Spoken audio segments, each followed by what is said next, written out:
Atanıza xəsarət yetirərkən bədənin hansı nahiyələrinə vurdunuz bıçaqla? Yadınızda deyil. Bu hadisə hansı otaqda baş vermiş? Dəhlizdə.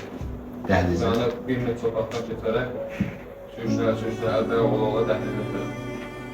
Siz deyirsiniz ki, yadınızda deyil hansı şəraitdə atanıza xəsarət yetirdiniz. Bəs özünüzə gələndən sonra nə gördünüz? Atanız hardaydı, həm vaxt ölmüşdü, yoxsa hələ sağ idi? Özümə gələndən vurub bir təş onu gördüm ki, hər tərəf kan içindədir. Çığıraq həyətə boylandım, atam yerdə uzanmışdı. Atama yaxınlaşdım, qırıltı gəlir. Sonra mən atama yerine çalışdım ki, bu qırıltısı çəkildi. Biraz özümü itirdim, təzədən ağladım. Özümə gələndən sonra 100-200 dənə gəldim, qalacaq.